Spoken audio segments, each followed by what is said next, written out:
그리고 온라인 상거래 얘기하다 보니까 이 부분도 좀 여쭤봐야 될 것 같습니다. 한 달 전쯤에 머지 포인트라는 얘기를 드리면서 먹튀 논란에 휩싸였다 이런 말씀 드렸는데 머지 포인트 무엇이었는지 다시 한번 좀 설명을 드리도록 하겠습니다. 쉽게 생각하셔서 온라인 상품권이다 이렇게 보시면 좋을 것 같은데 할인율이 20%나 되고요. 사용처가 대형마트, 편의점, 음식점 등등 상당히 다양한 분야의 6만여 개 가맹점에서 이용할 수가 있었습니다. 그러다 보니 사용자도요. 1일 20만 명, 누적 가입자는 100만 명이 넘었고 누적 발행액이 1,000억 원 상당이나 됩니다. 방법은 이렇게 쓰시는 겁니다.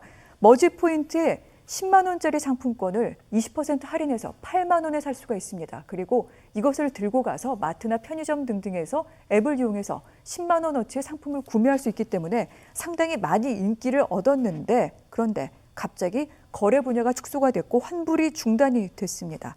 먼저 이 같은 머지 포인트 사태가 발생한 이유부터 변호사님 좀 설명을 해주신다면요.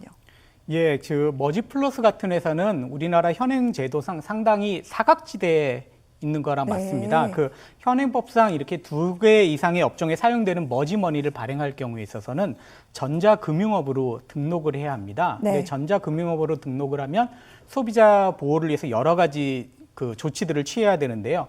회원 예치금 일부를 외부 기관에 예탁을 해야 된다든가 아니면 지급보증보험에 가입해야 된다든가 부도시의 안전장치 등 고객에 대한 보상 책임 등이 당연히 따라가게 됩니다. 그렇게 되면 당연히 사업자에 있어서는 당연히 이거에 대해서 부담감을 많이 갖겠죠. 그래서 이 문제가 발생한 다음에도 머지 플러스 측에서는 자기들은 이 금융업을 영위하는 회사가 아니라 상품권 발행을 하는 회사에 불과하다. 네. 그렇기 때문에 당연히 상품권 발행을 하는 회사인 경우에 있어서는 그냥 인지세만 내면 상품권을 발행할 수 있습니다.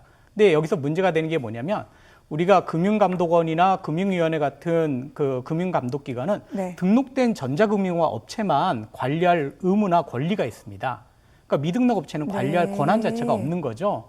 그러면 이 미등록 업체는 어떻게 되느냐?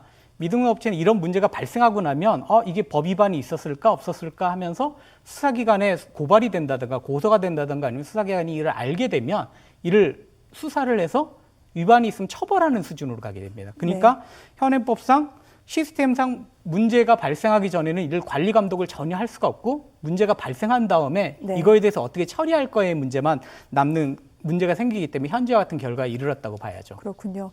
그럼 일단 두 가지 지점이 궁금한데 가장 우선 피해자들이 어떻게 이 피해를 보상받아야 되는지의 부분입니다. 집단 소송도 검토하고 있다고 하는데 방법 없을까요, 변호사님? 예, 현재로서는 머지 플러스 쪽에서 자신들이 정해놓은 약관 절차에 따라서 환불을 요청을 하면 순차적으로 환불을 해주겠다라고 얘기를 하고 있습니다. 피해자들이 집단 소송도 얘기를 하고 있는데요.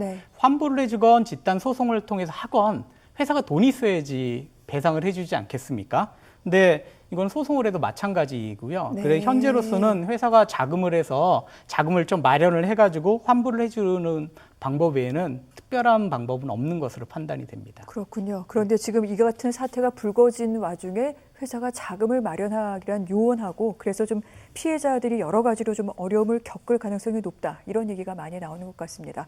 다시는 이런 일이 발생하지 않게 제도적으로 분명히 보완을 해야 되겠죠. 금융당국 실태 점검하고 장기적으로는 이같이 유사한 형태 사업자들을 제도권으로 끌어들이겠다. 이렇게 입장을 밝혔는데 변호사님 어떤 해법이 좀 필요할까요? 예, 이게 현대에서 금융업이 상당히 고도화가 돼 있습니다. 특히 핀테크라고 해가지고요. 기존의 금융체제와는 좀 새로운 사업 방식이 많이 등장하고 있습니다. 그래서 이런 경우에 있어서는 항상 문제가 되는 게 이 새로운 사업에 대해서 어느 부처가 관리 감독을 할 것인가 이건 상당히 큰 문제가 됩니다. 그렇다고 해서 또 문제가 발생할 것을 예상을 해서 아예 사업을 못하게 할 수도 없는 거고요. 그렇죠. 그렇기 때문에 이와 관련해서도 현재 정부와 정치권에서도 많은 얘기들이 오고 가고 있는 것을 알고 있는데요. 그중에 하나가 이제 아까 말했듯이 경찰이나 검찰 같은 수사당국과 금융위원회나 금융감독 같은 금융감독기관들이 함께 통합해서 상시 모니터링 시스템을 도입하는 안도 현재 검토 중에 있는 것으로 알고 있습니다. 그런데 변화하는 시장을 전부 다 정부가 관리 감독하기는 좀 어렵습니다. 그렇기 때문에 이렇게 새로운 금융상품이 나왔을 때 시장에서 이런 금융상품을 비교한다든가 이 금융상품을 분석해서 소비자가 어떻게 하면 현명한 선택을 할 수 있을 것인가 이런 그런 플랫폼을 통한 자율경쟁제를 통해 가지고 이런 해법을 찾는 이런 것도 중요한 방법이 하나로 생각합니다. 그래서 정부가 네. 이런 것들을 잘 도와줄 수 있도록 제도를 마련하는 것이 필요할 것이라고 생각합니다. 시장의 자정작용을 위한 정부의 어떤 제도적인 뒷받침 이런 부분도 필요하다. 네, 이런 맞습니다. 말씀을 알겠습니다.